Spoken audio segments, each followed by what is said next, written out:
tips at the merch table. When you look at the amount of money that is made from a merch seller at the end of a tour, including tips, should the merch seller be making more than the front of house engineer, more than the tour manager, and are they worth more, honestly, than each individual band member, which sometimes, and this actually does happen, where the merch seller is literally making the most amount of money of anyone on the tour. Is that right? In Europe and the UK, there are very strict working regulations. The way the States is set up, people have subsidized wages with tips. The service industry is getting screwed. That is a very American thing. So I think the issue is a little more fundamental than that. But I also think there are some really creative solutions we could have in place for it.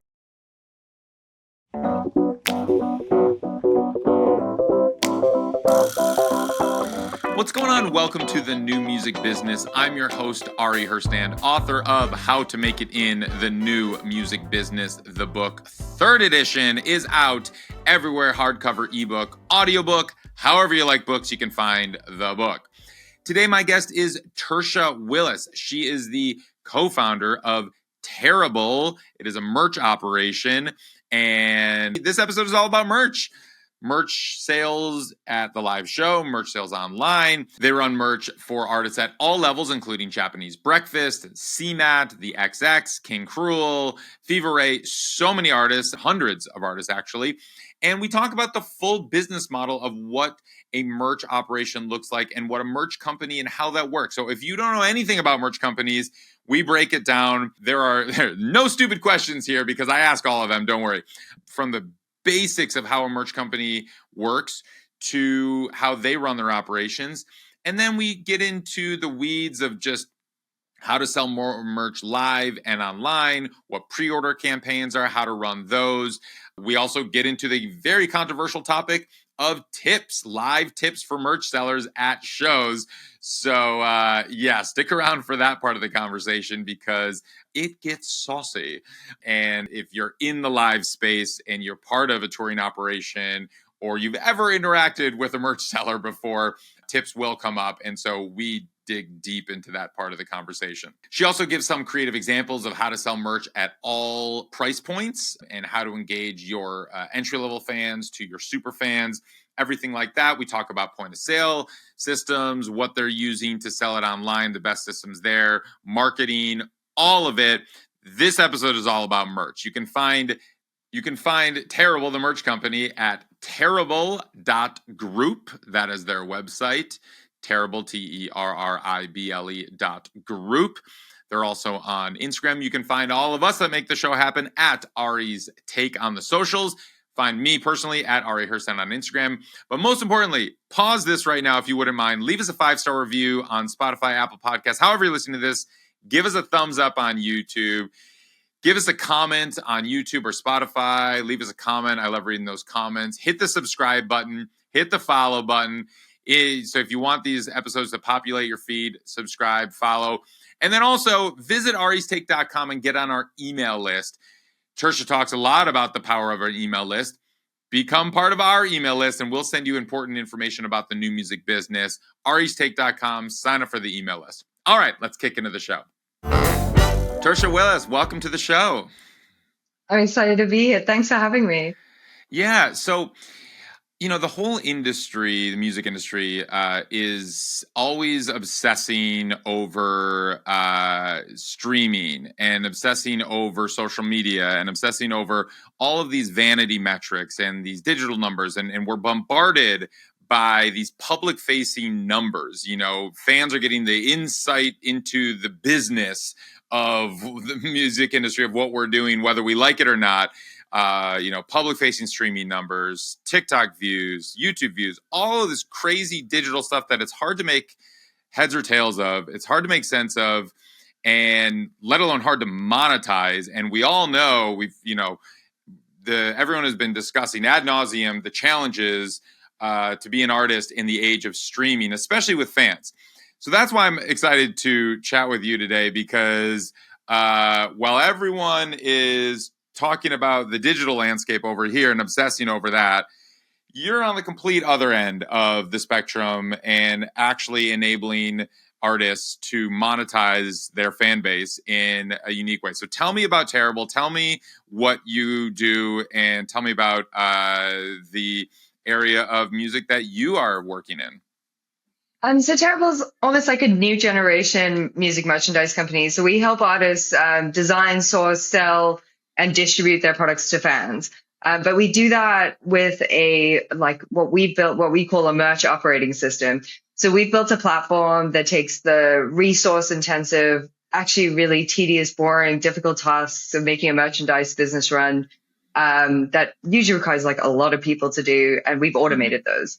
And that allows us to spend more time being creative with what kind of products we design and make, like how they fit in with a certain audience, and also like how they're produced and where they're made, so that great products, we end up making really great products. So that's kind of what we do. And at the heart of everything that we do is helping artists, sustain lifelong careers by making them physical products that they can sell with a business they can own, with a brand they can build. And we've been incredibly successful at doing that, mostly because they're able to make money off our model, which is a little bit unique. If you make the most money if you run it yourself, but we're probably the next best thing after that. But the work we do has helped artists, tour whole new regions and come out profitable where it would have been a deficit. So merchandise is like an incredibly valuable resource when done right. It's not always done right, but when it is done right and it's relevant and high quality and provides value for money to fans, it's probably one of the biggest, most reliable revenue streams an artist can develop and build and have. Yeah, and I want to get into that a little bit later. Definitely kind of the numbers and the revenue source and all of that. But just to clarify how Terrible works, and just, I guess, for people that really don't have much understanding of just how a merchandising company functions at all, like coming in completely blind, not knowing the landscape of what merchandising companies even do. Like, even just thinking, because, the majority of people listening right now are independent musicians, maybe independent artist managers. They're not at the level of artists playing Glastonbury, which, like, some, I know you work with some of those artists and everything like that. I think most people are listening that have experience calling up a t-shirt company, emailing a t-shirt company, and be like, hey, I'm going on a club tour and I need to order 500 t-shirts. And they're like, okay, it's going to be $4.73 an item. It's going to cost shipping. And then they send them a box of t-shirts, and then they figure it out. They got a tally sheet at the merch table. Maybe they got like a Google spreadsheet that they made where they're going to kind of try to keep track of the inventory a little bit. Then they're going to call up a vinyl record company and they email them and be like, hey, you can print vinyl, right? Can you send me, like, what's the minimum order? Like, I don't have a lot of money here. So that's the backdrop for like how most merch operations work with the vast majority of artists. Now, when I think, there is when you level up to a point where you have a full infrastructure, you're doing tens of thousands or hundreds of thousands or millions in merch. That's a completely different operation. I don't think many people kind of touch that. So I'd love for you to just get super, super, super basic and say, what is that level up? Not even with what Terrible does yet, but I'm curious just if you could break down how merch operations work at a level above the DIY stage that I think everybody kind of can understand and has worked within. And then above that, how does that mid-level work where there's more than just me emailing the t-shirt company and the vinyl company and sending them money, and then they send me product and I got to figure out how to sell it on my own? So generally, merchandise companies, there's a few ways they work. They can either own the factories themselves and print and design the merchandise themselves. They can get the artwork from the artist, or they can design it for you. There'll be a little charge for that usually in terms of artwork. The next kind of part of it is they will manage the manufacturing and delivery of those items. They'll arrange it with the venues, the logistics, that kind of thing. And then they'll find a way to help you sell it, which tracks the inventory so that they can restock you when you're doing well. They'll also track all your metrics and that kind of thing as well to help you along. They'll restock you when it's necessary, in the sizes you need where they can at the next possible place. And they'll also do things like pay your venue fees if there's like a fee some venues will charge you a fee for the privilege of selling merchandise that there are at their space. Even small ones do that. So it's not, I think artists probably aren't immune to that, even at the level where they're doing it themselves. Which we are railing against, and we are very loud publicly against that. So, fortunately, some venues have already gotten rid of their merch fees, but more they're still not disappeared from the business just yet. Not yet, but it is improving. It is improving. There's been some good progress made by surprising players as well, who you wouldn't think would give up money, but they have. So that's it's great for progress. But then the merchandise company will, once you've sold your merch and your tour is finished, they'll help you get it back to their warehouse. They'll help you build your online store and sell it and distribute it to your fans by a direct to consumer model. So they'll run your online operations for you and they'll report that as they go.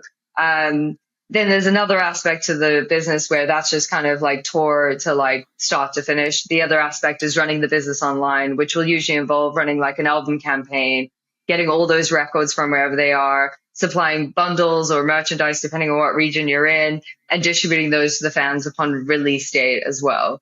So there's a few facets for it, and they will handle every aspect of that. Artists will normally get oversight on what designs are made, what products are made, what sort of like blanks and T-shirts and things that they use and what sort of costs they are.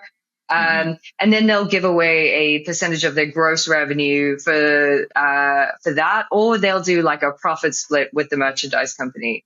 The next level up from that is where someone basically buys your merchandising rights from you and runs it with you on tour, and you get an advancing deal, which you kind of pay back, which those would be like the deals that you sign with major label merchandise companies sort of thing, or even some smaller ones, but ones that work with rather large artists.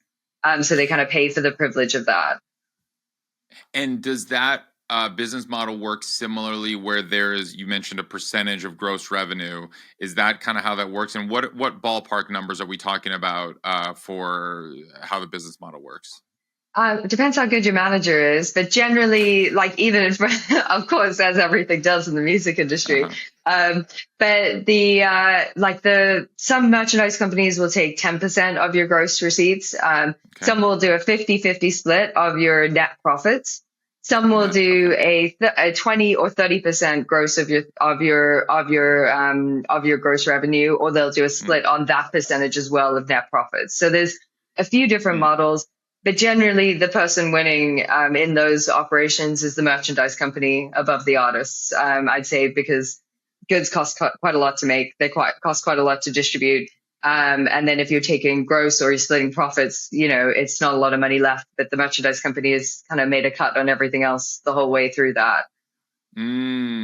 Speak to that a little bit more. How have they made a cut on everything all the way through? Often goods will have a margin on it if they don't own the factories, or if they do, they produce it. They put a small margin on that, so that becomes a profit center. Logistics and account management. So like any bit of time they spend working on the account, those have fees and those have charges on them. Card processing fees, transaction fees. There's a lot of things that kind of that make up like a unit cost that they'll kind of have a slice in that because they own it. If they're processing a transaction or selling something or dealing with customer service, sometimes those become profit drivers for the merchandise company as well. So, all these kind of account management fees start, they'll start eating into things. Or some merchandise companies will do all of that and they'll just take 20% of the gross and that'll come in that way. And it's kind of hard to make money when someone's taking 20% of your gross, or even taking 50% of your merchandise. Like my advice to all artists is like, hold on to it until you can no longer physically do it anymore. Because you really have to hit really high volumes to make money on those kind of deals most of the time. Right. And I think most artists know by now, and if they don't know, well, they should, that the way that the majority of artists are making money on the road is through merchandise. And that is like one of the sole reasons that a lot of artists are able to survive on the road. And so based on that, right? Because if everyone's dipping in, if the venue's taking 15% or something, and the merchandise company is taking 20%, and then the manager takes 20%, and it's like, well, what's left for the artist? And there really isn't much left. Yeah, right. So if merch is meant to be a profit driver for artists, or at least a way for artists to survive, what is Terrible's model, and what is kind of an alternative way that artists should be looking at merch to make sure it is profitable?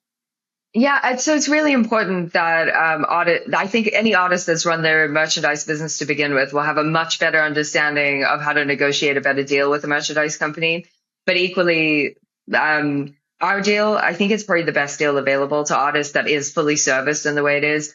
So for us, we take 8% of the transactions we process. So if a venue is selling for you, we don't touch that money. We take 8% of the gross online, which is less than Bandcamp. We take 8% of the gross at shows, and that will include all the credit card fees as well. So any sort of fees that are involved in that. So you're not losing, you don't have like another fee on top of that, which is normally another sort of charge against that. The cost of goods are the cost of goods. They're quoted up front. We help artists pick good retail prices so that they actually make a good margin on it. Our background was originally in fashion, so we're obsessed with every single item that goes into making and delivering a product being added to the unit cost, so that artists have a fixed unit cost, so they know what to charge it as a retail price, and they're able to sell it at a profit once everything's kind of come out. And we kind of aim for that to be, once they've sold 30% of their stock, they should be breaking even. That's kind of how fashion always wanted things to work. So we based our business model on that. We are able to provide services like design we do not charge for. We spend a lot of time in the creative production and sourcing. We don't charge for that. We do charge for sampling. So it's just the cost of goods, the 8%. Logistics or anything like that is at cost. And obviously we have really well negotiated deals with all our shippers and suppliers. So our artists benefit from all of that. And then the other things that happen in warehouse, like pick, pack, and fulfillment, we help artists with pricing structures. It means that isn't their burden, which it often is online. That we help them price things so that those things are accounted for as well. When it's like 75 cents to pick a t-shirt to put it in a bag, that's a cost that sometimes the consumer doesn't pay, but it's sometimes not accounted for in the unit price. So we help artists. What do you mean by that? Sorry. I don't understand what that means. What, 75 cents to put an item in the checkout bin? Yeah. I've never heard of that before. No, like 75 cents to put it like at the warehouse, to put it in the bag. Physically. So like I gotcha. Yeah, physically. So there's little charges like that along every way. So we help artists kind of navigate all those to get a good price where all that stuff is accounted for and they actually take a return on it. And it's very easy when your business model is straightforward like ours is, because it's just 8%. There's no more card fees on top of that. It's like very, very straightforward. Now, if it's 8% of gross, I guess, what is your incentive to keep those costs low, since you're going to make, I mean, to be honest, it's the flip side. At least to me, it would signal that the higher the ending sell prices, the more money you would make. So it's like, sure. If someone's debating between a $10 t-shirt at cost or a $15 t-shirt at cost, you'd look at that and be like, well, $15 t-shirt, you're going to actually make more money, even though the artist is going to make less money. And so because then they could sell it at like $35 versus $40 or something like, so how does that all come into play, and how do you make sure? Because it's like, it seems it's against your, it would seem that it's against kind of your own bottom line to help keep costs down if you're taking a percentage of the gross revenue, when higher costs mean higher end price, right? Yeah, absolutely. So the thing is, you still have to make the right product for the right audience, priced at the right price, right? So some audiences, they will only spend $25, $30 on a t-shirt, and you have to get it to that price. That's what you have to do. We would always rather, our business model is kind of based on the fact that if artists are successful, they will be with us for a long time, and their businesses will be successful over a long time. And that's really what we kind of invest in. Making a lot of money quickly doesn't help any of us. It certainly doesn't help us stay in business. We want to be with artists from the start of their careers all the way through. And that, so that the model we have, encourages artists to actually build a solid, sustainable business. And that's really where our heart is. I mean, it sounds a little altruistic, but because of the platform we've built, we're able to actually scale our business, which is something that a lot of merchandise companies can't do. So, for us, we are a very small team. We look after 3 territories. So we're in the UK, we're in Europe, and we're in the US. Um, and we're able to service over 200 artists at any given time because of our platform, because we've shortened all these processes. So we have far fewer resource costs, which means we can charge less than other merchandise companies, but we can work on more at once.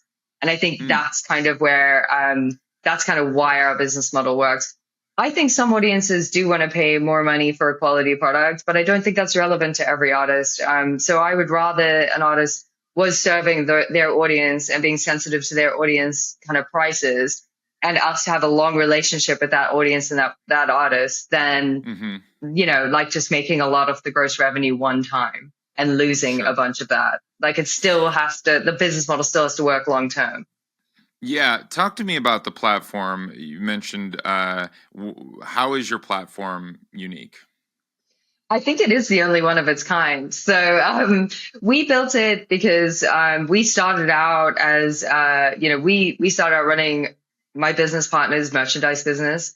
That's what we came from, a fashion background. We did his merchandise. We were his band's merchandise. He went on the road about eight or 9 months later after him touring that record. We had about 80 artists who wanted to work with us. And we realized either we would have to hire a bunch of people, or we'd have to build something that could help us run it more efficiently so that we could help all these artists. And so that's kind of the heart of it, where we set about doing it. What it really does for us, it helps us automate the planning of logistics, automate the stocking of our warehouses with online inventory, managing all inventory that's on tour. It helps us automate most of our production processes, including creating things like production notes that can be universally applied anywhere in the world. And it helps us make accurate projections for tour, and also for online and that kind of thing. Although online's a little easier because music industry loves pre-orders. So we're all for that. So that's kind of accurate, easy to predict. And then we also have a just-in-time supply chain that helps us to kind of correct if we under order and that kind of thing. But the platform automates all these processes, and it also automates all of our accounting processes. So every sale that's made online or at show is instantly there and seen for artists as well. So they can keep an eye on their business in real time, understand which products or which sizes are selling well, which helps everyone run the business better. And so all that kind of work that would normally take probably about 8 people every day working on a single artist to kind of get all that stuff done, can be done, it can take 8 of us to work on hundreds of artists doing that, because our platform has taken kind of the heavy lifting out of the difficult, long, boring stuff. Yeah. Yeah, that's great. So, talk to me about how the live operation works. Have you partnered with point of sale companies like an At Venue or a Square or something like that already has these systems in place, or have you built your own? We haven't built our own yet. We've partnered with Shopify mostly because we want artists to have a totally unified business with a real understanding of their consumers, both online and at show. The online standard is Shopify. It connects very well with everything in the music industry, including it's Spotify. What connects Spotify. Yeah, right, exactly. And Instagram. If artists don't know this, if artists don't know this, how you get your merch store on Spotify now is through Shopify. You have to connect it, and I guess through Instagram too, if you want to get a store up there too. So it's just that is the industry standard. But what it means is that if you use something like App Venue or Square, it means that your Shopify, your online data is very different to your fan data. So you actually don't know who are your super fans that are coming to your shows and buying online, who are dedicated over time. So we've unified those two things in the same place. Shopify also, POS works almost globally. Although we are set up in 3 territories, it means that we can flip between profiles as artists move on their tours. So if they're in the US one week and in Europe the next, they're able to just flip between profiles and continue selling in the local currency, following all the financial regulations in those currencies as well. So there's a good reason for us to use that. But the most valuable one is really the data between your live and your online businesses. Yeah, no, that makes a lot of sense. How does it work with credit cards live in person? Because I know, Yeah. obviously Square has the terminal, Venue has the terminal via Square, I believe. I didn't even honestly, I didn't even realize Shopify had a point of sale in person. But do they also have like a terminal that works across territories? So they have a terminal, but they also, for any smaller artist that wants to run their business, they have a tap to pay on your phone. So you can use any smartphone to take payments as Hmm. well. So you really can unify your Shopify stores from in person to online and manage your inventory universally as well. So you can still be selling merch on the road while you've still got it on the store, even if it's the same merchandise, because the inventory will be tracking correctly. So you could do some pretty exciting things in that sense. Yeah. If even as an independent artist. But yeah, they Hmm. have devices, or like if you're in a, if you're in a tight spot, you can use a smartphone. Sure. No, that's great. And are there restrictions across territories? Are there Yeah. implications with that? How does that work? So you need to, I mean, there's a lot of tax and regulatory things that happen when you cross borders. So, in the States, it's kind of, you have sales tax in every different state on different types of products. Shopify is Sure. actually really awesome for that because it automates it according to your product categories. I'm sure App Venue does the same as well, but you don't really have to do much other than tell it where you are. Hmm. And then it'll do the rest. In Europe, there is a different, like VAT, and also in the UK. That is, that's an inclusive tax. So that doesn't go on top of your unit price like it would in the States, like your retail price. It's included in the price. And that needs to be reported and paid via various tax authorities or via one state that reports into them all. So it does get a little more complicated as you cross borders and do things. And I think actually I think when you are crossing borders and doing things, that's really the time for you to start looking at like partners who can help you kind of like have your, take your business globally. Like that's a good moment to like partner with the merchandise company. I mean, Yeah. hang on to it still for as long as possible. Like Right, right, always right, is my right. advice. Sure. And do you help with the live operations, or how do you partner with these touring artists and their merch managers and stuff like that? Do you Yeah. staff tours with your own merch managers, or do you expect them to handle that? And how does that communication work between the So two it's parties? different for every artist, I think. Okay. Some artists will just have local sellers. So we have a global network Mm, of local sellers that we've used and that are trusted, that we can mm, help put in place in any city that they need. And so there's that option when you're first kind of hitting the road. You maybe can't have someone in your bus, or maybe you're flying into dates and there isn't room for someone. So we have trusted local people who can do that. You're just carrying the card reader. Maybe you're carrying the merch. Maybe the merch is being drop shipped in, but that's one way to do it, where there's local people filling in. mm-hmm. When Terrible does it, we brief sellers, we manage it, we help them pay the fees at the venues and do all those things so that it isn't a burden on the artist. Mm-hmm. Um, and then the other thing is the touring party may already have someone they love selling merch with that's part of their crew, and we'll work with that person to ensure the tour runs smoothly, help them with advancing, logistics, restocking, anything they need. We act as like a plug-in merchandise team for them. Other times, someone will need a merch manager. And again, we have a great network of those in different regions that are specialists in certain genres or certain things that have the experience that we work with and help, help on the road as well. So there's a few ways that goes. Sometimes the artist is selling merch directly, and then we'll help them do that as well. Mm-hmm. Cool. I want to ask you about a fairly, since we're on the topic of live merch sellers, and all those operations. It's a slightly controversial topic, but I'm curious your take on tips at the merch table. Sometimes they're right on the screen. We've all been to coffee shops. Maybe this is not as common in the UK as it is in Europe, but like tipping has gotten completely out of hand in the States. There's a tip for everything everywhere. So it's just kind of just like, it is customary now for anyone at any checkout, no matter what you're buying, it seems. It's just like, there's the tip screen and there's like 10%, 15%, 20%. You like tap it, you sign your finger, and I guess the tip goes somewhere.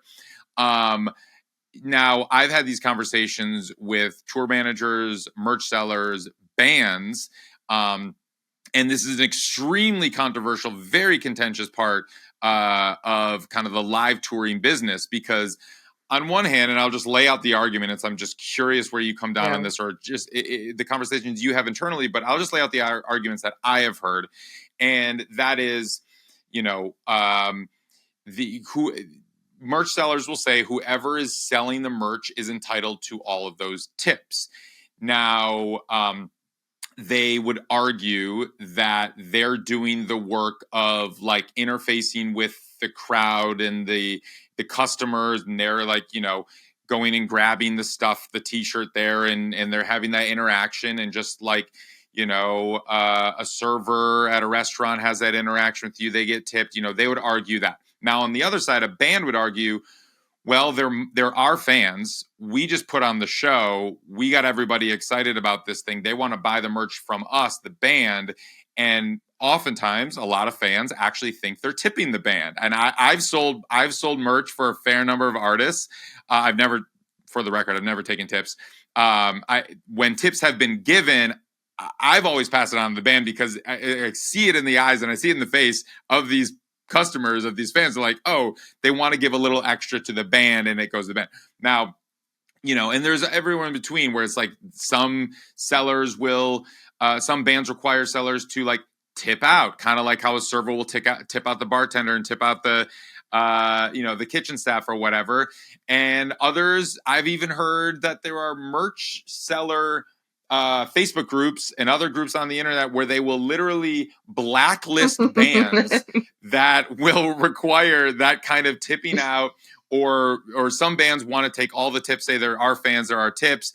And then, so it is this topic of this small part of the industry that is wildly controversial. It is, and so I'm just curious if you've heard anything about this, and the conversations that you've had internally, and how you approach this, if you do. Yeah, look, we've had a lot of conversations about this, as you can imagine. But the law in the States in most states, is that whoever served the person takes the tip, like legally speaking. So there's a tricky, as far as the law goes, like if we were in New York, like it has to go to the person who served the person, and that's who the tip belongs to. So sometimes there's no argument to be had. I think the ideological, the principled thing is like, I don't think that, like, if you're the other side of it, if you're serving, let's just say you're working at the bar at a venue, I think people are very aware, and I think we have to give people more credit in like their kind of like position as a consumer. They're aware that they're not tipping the band when they're tipping a bartender when they're buying a drink at a show, right? Right. And I feel like this is almost the same thing.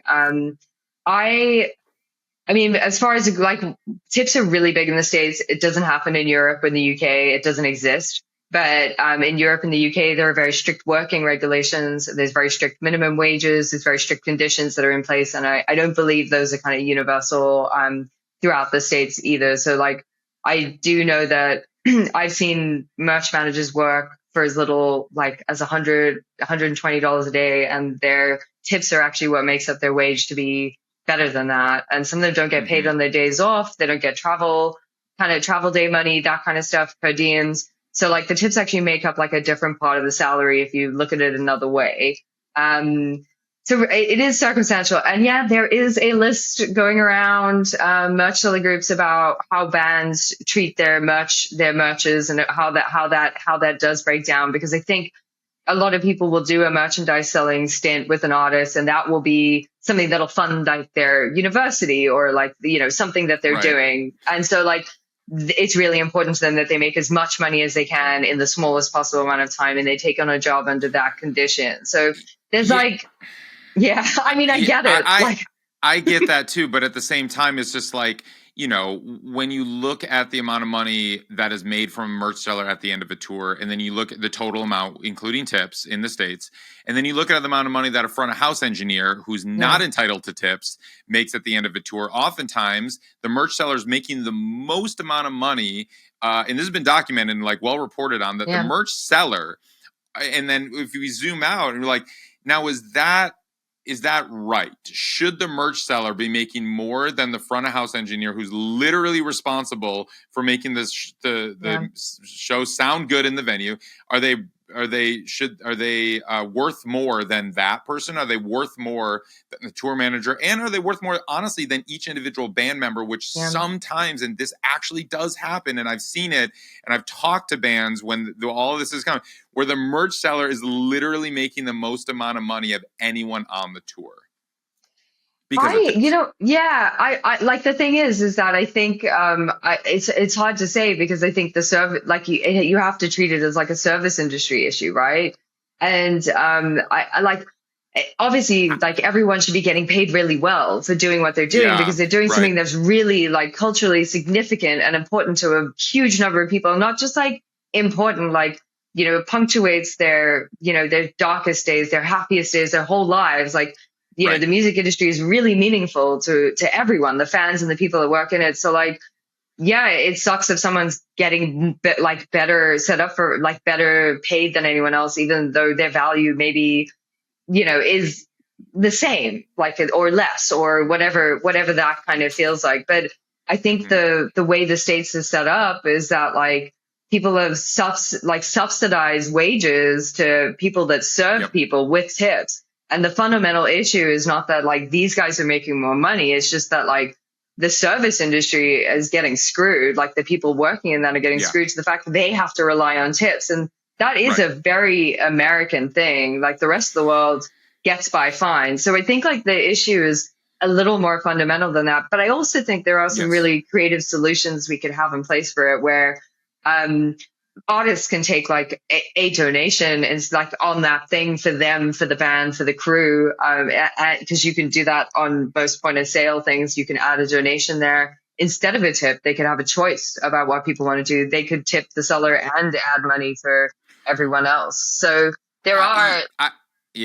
I like those creative solutions. I don't think if you had a screen that said, do you want to tip the band or tip the seller, that there would be a moral dilemma that every single customer would be like, wait a minute, which one do I tap? I guess the band, but you're the seller that's looking at me right now. So, like, I guess I'm going to tip you. And I guess I take a little, I've worked in service too. Like, I understand how that works. And I think that the way that it is set up in the States, servers and bartenders and everyone in the service industry absolutely deserves, the most amount of money and more, and tips and all of that. And I understand. And it is a fundamental issue. Yes, I think businesses should pay the a fair wage so they don't have to rely on tips. And it is definitely fundamental.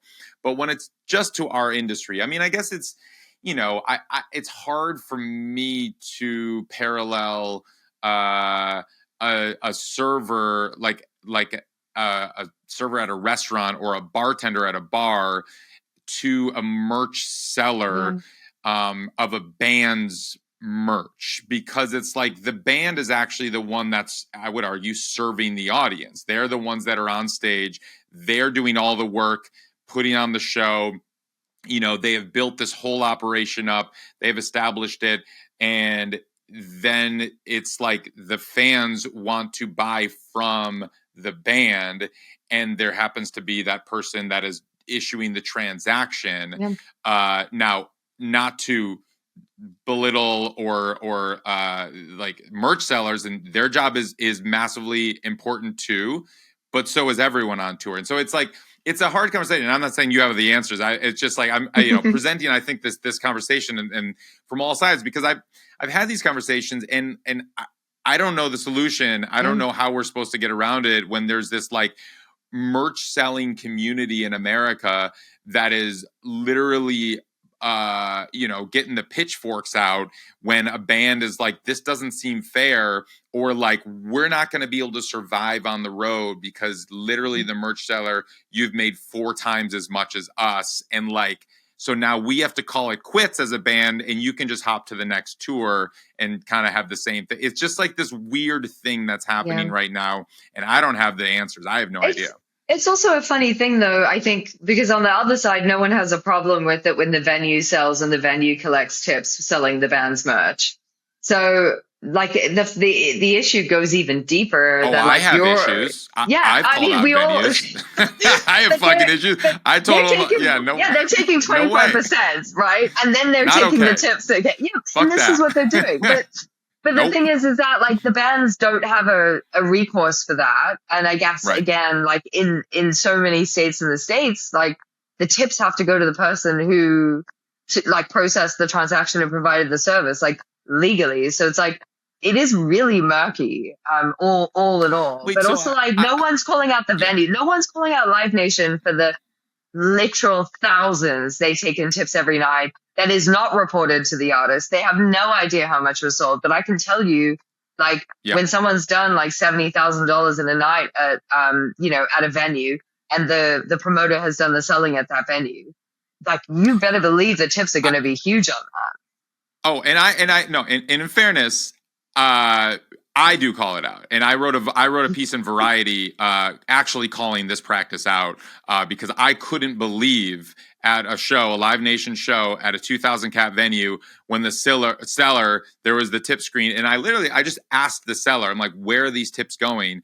How does this work? And they're like, oh yeah, I made, and they mentioned like, oh yeah, and they were acquaintance, and they said, yeah, I made $40,000 in tips this year just from selling merch, and I'm just like, that's fucking insane. Like, I Yeah. mean, good on you, and I'm glad for like your about it. But yeah, no, you're absolutely right, and I think that there maybe no one else is, and my articles aren't reaching enough people or whatever. But like, I'm fucking calling that out because I think that's insane.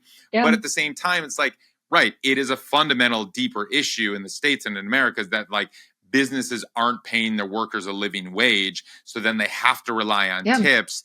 And like, yes, and the fact that any venue or promoter takes a cut of an artist's merch, I think is massively unethical.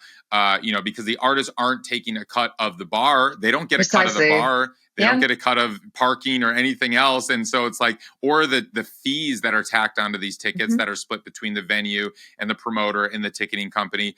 Artists don't get a cut of that. So I just like, I don't think that it's fair when a venue will take a percentage of the artist's merchandise, and then even if they're not selling it, like that's the craziest stuff. It gets crazier. Like the more you think about it, like how they can take money for all kinds of things. And the real excuse is like when you ask them, like what do you actually, if you're selling and they're still taking a percentage, you're like, what are you actually, like, what are we paying for here? And they're like, oh, well, like they say things like, well, this could have been a second bar. Like we could have sold booze there. And I'm like, if there could have been a bar there that you could have sold more alcohol at, you would be doing it. They wouldn't be a merch stand. Like, right. Yeah. No. And that kind of stuff happens all the time. Like there's always a crazy kind of justification for it. And for me, I think, the traditional arrangement of like, I mean, it's hard for venues to stay alive now too, of course. Like there is so little support for the music industry and the live music industry that it's being forced to sell up to lots of places, like, so I get it, but it is like really tough when you're like, it's a big AEG venue or Live Nation venue, and that they can actually afford not to take that percentage. And like, kudos for Live Nation for like not taking that percentage on smaller theaters and under recently. Like they used to go to like an AEG venue and they're still taking those 20, sometimes 30% fees. And it's really hard. And we see it a lot with our artists that go to the States from here. Like, that it's so expensive to get a US visa, to tour, to all that stuff when you're coming from another country, the same way it would be coming here. But then there's like a 30% that these venues are taking, and you're just like, but you've like, you've hardly paid us for what you sold the tickets for. It was a sold out show. It's like all these conditions, and they still take this, and it's a big company. And you're just like, what does this do? Because it's not, they don't need it to sustain the venue. Like, I don't know, there's a lot, like, I feel like there's just, the music industry's kind of been, like, people have been left to come up with really, like, ridiculous ideas to keep it alive that really aren't sustainable for different parts of the music, where everyone's just trying to, like, take another slice of it. The value chain is so big that the things that matter, like independent venues and independent promoters and, like, independent artists, no longer have anywhere to go. Yeah, it's nuts. I mean, when Live Nation makes over $20 billion in last year, something like that, and they're like, oh no, but we still need our 20% fees on artist merch, and the bands are like, we're not going to break even literally on this tour. Like, you are making $20 billion in profit, and like, we're not breaking even. Like that doesn't add up, and you're not going to have a business if you keep, stealing money out of artists' pockets like that. Yeah, it is crazy. And I also think like the people who it affects the most, because obviously there are deals to be made the higher up you get, but the people who it affects the most are the people that are starting out or running, like the kind of grassroots. And without that, there isn't a future of the music industry. So it's really baffling that there isn't more support at certain stages, one way or another. And that isn't just an issue in the US, that is an issue everywhere. So, we're seeing the same thing everywhere, where it's just, there's so many people involved that,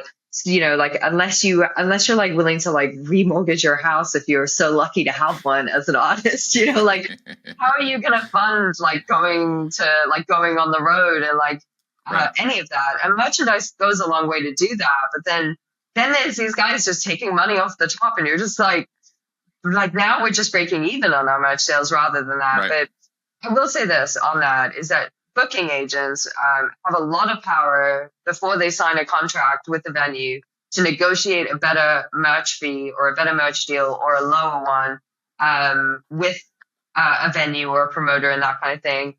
They often just don't. So like there is a moment there where I think artists can pressure their booking agents to write them better contracts for them to get more merchandise. And I think that's just always something worth mentioning, because it's quite forgotten that there are these small moments where you can take things back. Yes. Yeah, absolutely. And it's, it's not in the financial interest of the booking agent to do that, because the booking agent is not actually getting a cut of merch sales. So they're only getting a cut of the guarantee. So if the venue were to then promoter were to come back to them and be like, oh, sure, we'll get rid of this merch fee, but then we're reducing your guarantee by 20%. The agent's like, nope, absolutely not, because they are commissioning the guarantee. They're not commissioning the merch. But you're right. And artists should pressure their agents. They should work with their managers and pressure their agents to remove those merch fees everywhere they go. And if the agent won't do it, then maybe you need to find a different agent. You know what? I will say this, is that the artists that do pressure their agents to do it actually do get results from it. And not every venue agrees, but a lot of them will bring it down and a lot of them will agree. So there is a happy middle ground to be had. And there's also the idea that they will do it for artists who need it when they need it first to kind of get their career off the ground.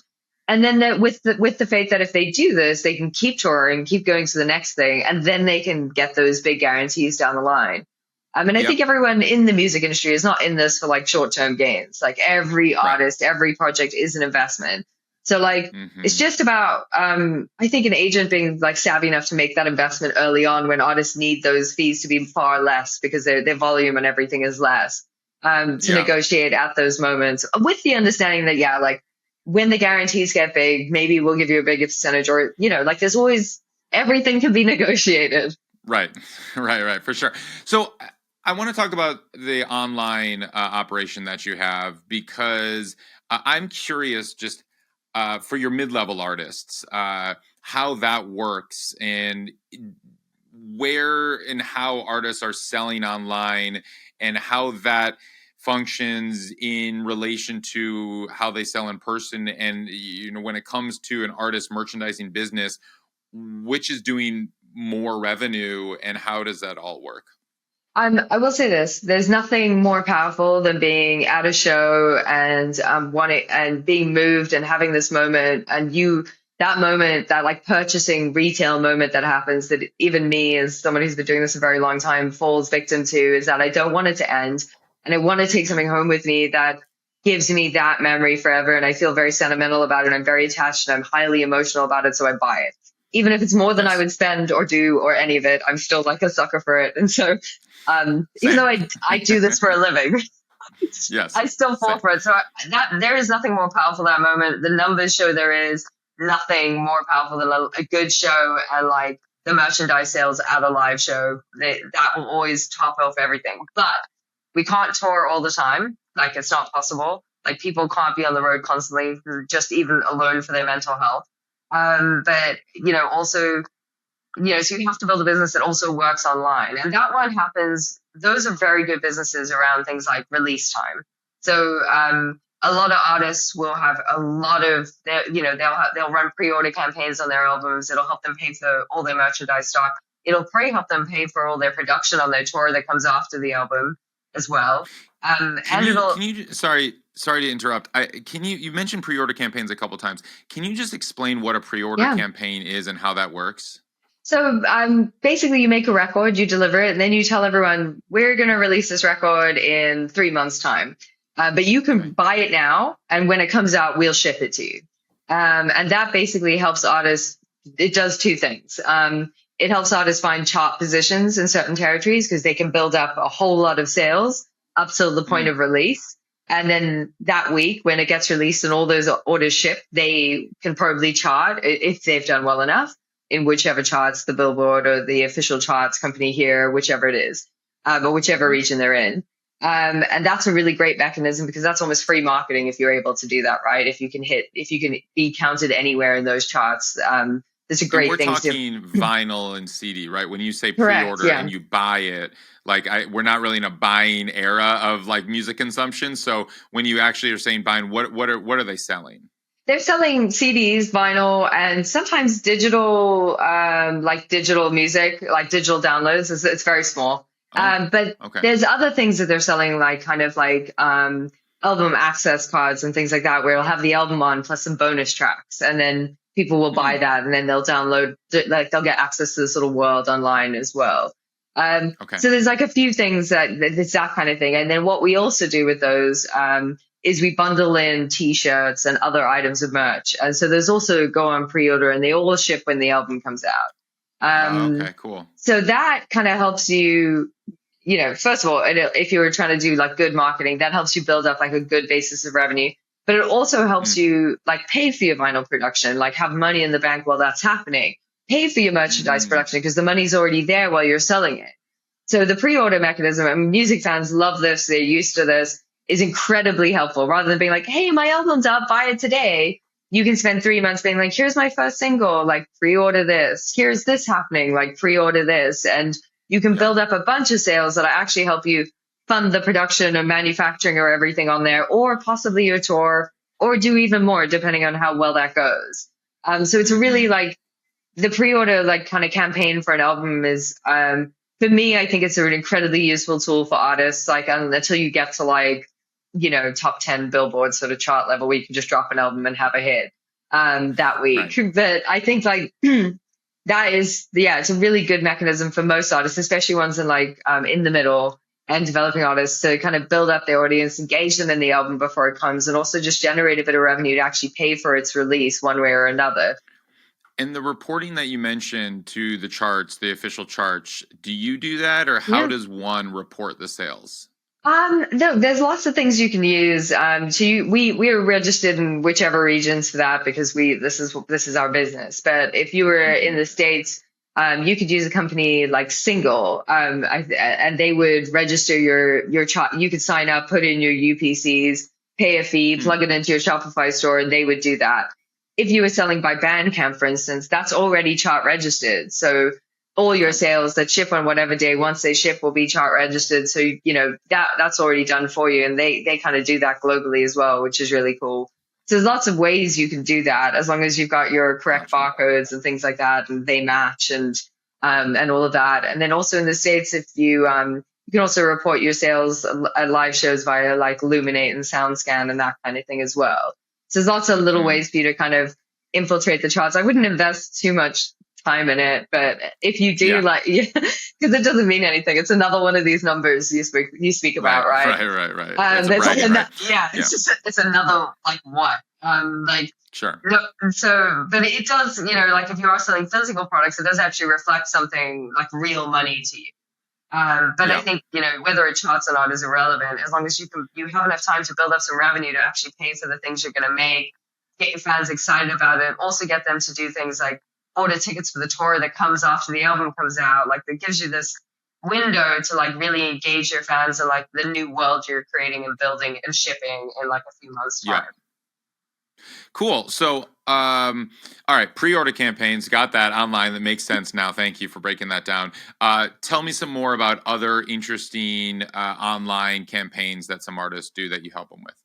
Well, there's lots of things. So like we do actually a lot of artists, because they're excellent people, will do lots of like charity organization things where they'll make something and they'll sell it and they'll get donation. They'll make collect donations collectively for a cause, and that actually introduces a lot of people who care about that cause to other things that are on the artist store, like their T-shirts or their records or that kind of thing. So there's some cool stuff you can do even just by doing good. But the most important thing when running an online store, I think, for us is number one, have like good t-shirts or good products, have them in three different price ranges. So like don't overcrowd it either. So let's say have three products, one for like your entry level fans that they can afford. Like if they're just kind of like, you can just start the very beginnings of a financial relationship with them. And then have your mid-price thing, which is normally like your t-shirts or your record or that kind of thing. And then have a premium thing for your super fans. Some people will buy all three, but it means you're kind of catering to all audiences with that. And I think it's also really important to try to keep the products on your store to one page. What we see is that when there are multiple pages and pages of products, is that people will add things to the carts, and by the time they've scrolled through three pages of things, they've forgotten what they were doing and they trail off and you never see them again. So like I'm always like 9 or 12 products on your screen that you don't have to even scroll, like add the ones and then you will see more checkouts. And that's a really great thing to do. But I think almost always if you're going to sell things online, unless you've got leftover stock or that kind of thing, I think it's important you make things look really beautiful, but also that you're doing things like running pre-orders, because music fans are used to that. They don't mind waiting for stuff. And so instead of like just guessing that you're going to sell like 1,000 t-shirts and so you're going to print that, or that's, let people tell you what they're going to buy, give them a window to buy it in, and then place the order for it. Means that you're going to be profitable. You're not creating any excess products in the world. You're not paying for storage in a warehouse, and you've also you're kind of like, when it's gone, which is a really nice thing for your fans. When they do engage, they get something really special that isn't just permanently there or there forever. Yeah. Do you work on print on demand? Do you have any of that, or is it all ordering inventory in bulk and then shipping that out as the orders come in? Yeah, we don't do print on demand because we don't love the quality. And so it's very important for us that an artist brand is taken care of, at every moment. And print on demand is a little bit unreliable, generally speaking. I think it's a great way to test a market and grow a market. I think if you're doing this yourself, it's a really good way to do that. But I also think that it makes a product that doesn't really last as long as it should. And I don't think that's good for your fans or the audience. I also think it costs more than it should. So for me, like I'd always rather an artist like push for like 2 weeks to have something like tell their fans to like pre-order it and then we can make it and ship it for the numbers that they've done, rather than doing it the other way around. But I also think that if you can't sell like 100 of something, you shouldn't really be working with you shouldn't be working with like partners like us. Like you should be running your business yourself. And that's kind of where things like pre-orders make sense. But equally, even then, you can make more money if you're screen printing it, and your products will be better. They'll last longer and your fans will like them more. You'll make more money off of every unit. So it's, I think if you're testing a market, print on demand really works. But otherwise, see what your fans are willing to spend and how much they're willing to buy and how many of them are willing to buy. And you can always just print on demand if they don't reach a certain number. But you might be surprised, I think, if you put enough work in. Yeah, can you give me some examples? You mentioned these 3-tiered price items. What are some items on kind of the lower tier? Keychains, pins, tote bags, posters, fanzines, sticker packs, which is a real thing right now. So like bumper sticker packs. There's lots of little things. We've done like pencil sets. We kind of make wild products. So we have some crazy stuff. So we've done, we've also done like premium products like action figures and things like that. But I think you need to make something that's relevant to you, a product that you would love and buy. And then it doesn't have to be anything crazy. I think like fanzines, posters, keyring, stickers, keychains, that kind of thing is really exciting. Depending on your audience, carabiners are cool. You could also do something like socks as well. There's so many. The possibilities are truly endless when it comes to like good products, especially the little ones. And I think if you're Yeah. looking for inspiration on that, maybe just look anywhere K-pop for the kind of cool little things you could make that have a low price. Sure, that makes sense.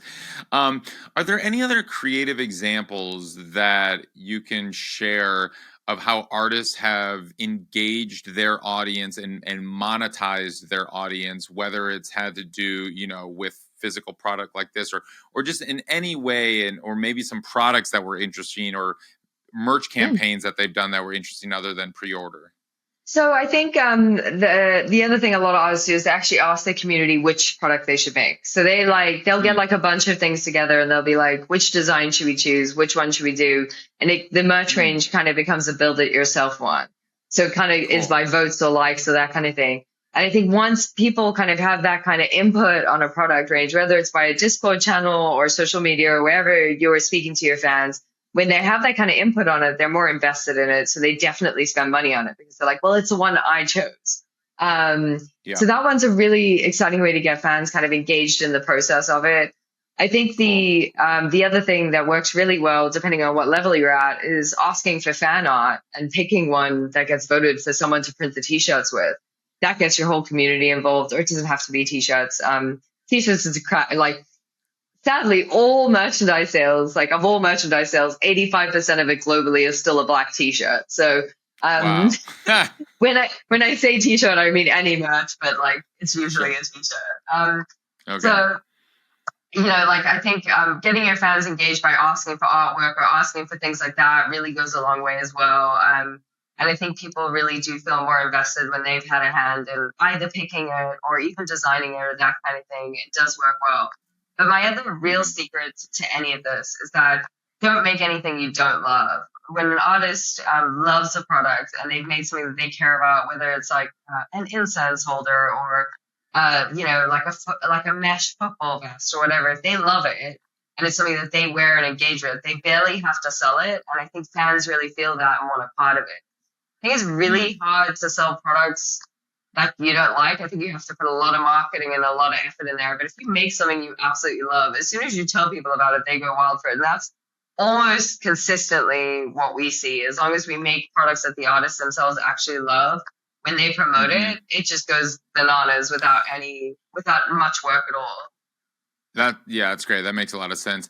Are any artists running paid marketing campaigns for their merch, or are they primarily using their free marketing channels like email lists, SMS, obviously social media? Talk to me about kind of the marketing around artist merch. So I think a lot of major labels spend a lot of time, if they're looking after a merch business, to advertise for that. But what we see is that, like, if you have merch on your Spotify and your Instagram and you talk about merch products there, you'll see your most sales come through those channels. Like they'll link in that way. Mailing list is incredibly powerful. Offering your mailing list signups, like early access to something, is an incredibly powerful thing before anyone else has it, or a discount code, that kind of thing. So mailing lists are really, really powerful. I think the most effective thing we see is mailing lists.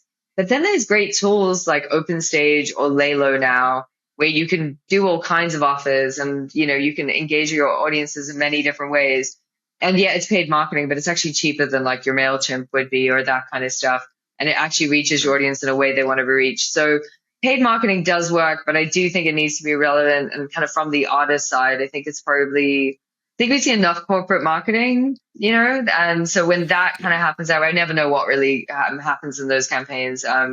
But when we run campaigns, when we see the artists sign up to our Laylo or like do this and get access to this, we see the conversion rate, industry average of like 6 to 8% in music shoot up to like 20-25% when you're using those marketing channels. So it is a significant increase. And it's because you're talking to fans who have signed up to be communicated. They want to hear from you in this channel. So they've signed up to that channel and you're telling them directly in that channel that they can do something, have something, or even have it a bit before anyone else. I think it is really effective. And it's personal to them because they chose it. If you use something like Laylo, they're like, yeah, please like text me, like whatever. And then they get the text.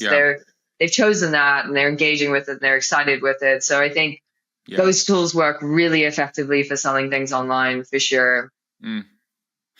Awesome. No, that's super helpful, and that makes a lot of sense. Back to the live space for a second, because there's something I am always so curious about, and I'm curious if you have the insight into this. What is the average dollar per head at like mid-sized venues? I don't know, like 500 to 1,000 cap venues. Do you have those numbers off the top of your head? Do you know what that is? The range? Yeah, the range is between $8 and like $24. So that's Wow. between like it's between like I'd say 800 cap and like 2,500, 3,000 cap. Um, Mm-hmm. Really depends on the artist. Really depends on the genre. Really depends on like it really depends on like how good the show is sometimes. Also depends on whether they've been to those places before. So sometimes in a new city, an artist will have a much lower spend per head, so they've gone to like a smaller town that they won't have been to before. Other times they'll play in LA and they'll just hit $24, like for one show that they've done. Mm-hmm. And then so the average probably sits around 14 to 16, but the range goes pretty high. And I think, look, we've definitely had artists that have done less, but like in genres like dance music, right, where like people are going to go rave, they really don't want to carry around so much. So Yeah. there are times and places where it doesn't work. Yeah, that brings up a natural question. What are the genre differences? Which genres of music sell the most merch, and which genres, I guess, dance probably sell the least? Yeah. So yeah, dance music at like kind of headline dance shows where they go on long and they definitely sell less. But those artists tend to do better online because those fans know they're not going to buy merch at a show. But they don't not sell merch. They do. It's just not like they're playing 10,000 cap venues, but like these guys are not queuing up for. They're trying to take clothes off. They don't want more Right. clothes. They don't want more things on them. Like Right. that's not what they're there for. So yeah, there's like places where that doesn't work. But artists, I think our best-selling artists really are the ones the genres. Obviously, guitar music does so well, but then there's also like a young generation of like there's pop stars that are doing like they may be not huge pop stars, but they're doing like pop songs that are just like so moving to a group of people that they have to buy the merchandise. But I really think the thing is making relevant products for an audience. So we have a few artists that have a much younger audience. So those artists have been making like baby t-shirts, like the little 90s crop ones. And those go bananas, and those have increased their spend per head dramatically when they're selling the right product for the audience. So I Wow. think knowing your Cool. audience is really the key. So maybe if you're doing dance music, instead of selling t-shirts, you should be selling fans and glow sticks, right? So it's You're like, right. Sure. No, that makes sense. Cool. Thank you for that.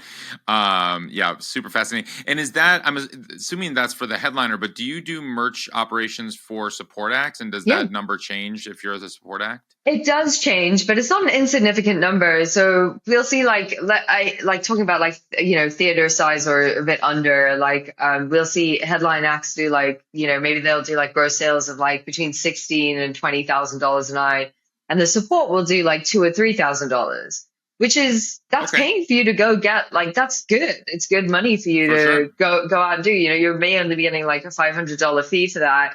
But with the merch sales, like actually, yeah, you can get to the next city. You can probably pay for your hotel room, and you can eat. It's Yeah. not insignificant money. Yeah, no, that's huge. Cool. No, that's super helpful. And it's also helpful, I think, for artists. One of the reasons why I'm so fascinated with like the dollar per head spend at all various levels. It's also these like guidelines and kind of these goalposts that artists should be aiming for is just like if they're not hitting. So you mentioned $14 to $16 kind of average dollar per head at these mid-level like 800 to 2,500 cap rooms or something like that. If an artist or a manager and they're listening to this and they're seeing that, like, wow, like we just did 1,000 cap rooms and we only hit $6 a head.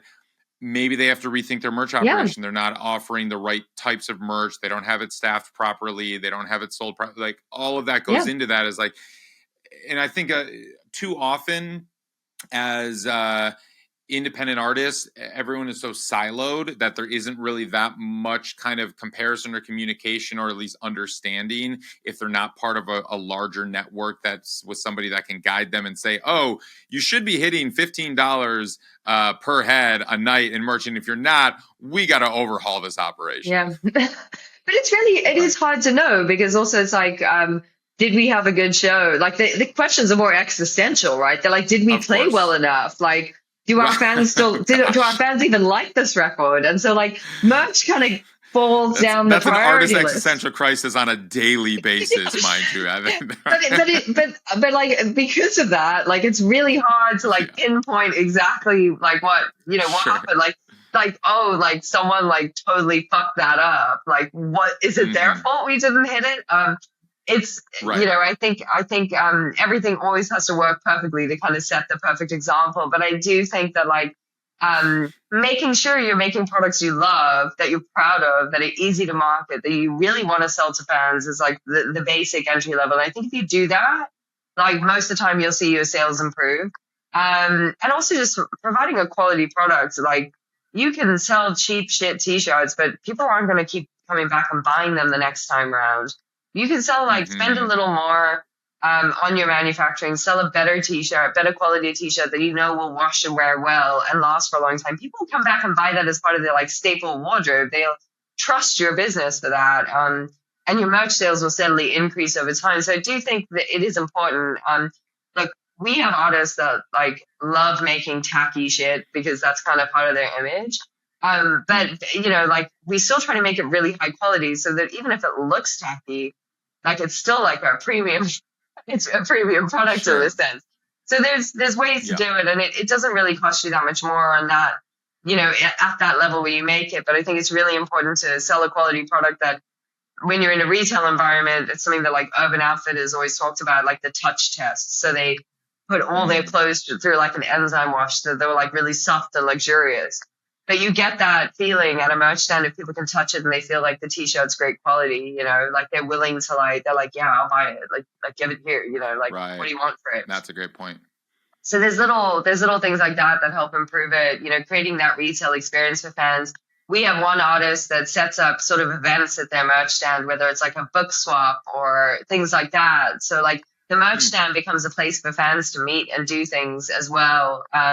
And I think there's also moments like that artists don't really take advantage of, and especially independent artists where they have a lot of care, like they have a lot of, they have a lot of like things they care about in the world and things they want to change. And, the merch stand is a really great place to bring people together to do that with. Yeah, absolutely. Right on. Well, Tersha, thank you so much for breaking all of this down and spending the time. And it's been super fascinating. And I appreciate all of your wisdom around this. And I know a lot of people have learned a lot. And this is a facet of our industry that I don't feel like we talk about enough, but it is such a crucial part of the industry, and especially with independent artists and their livelihoods.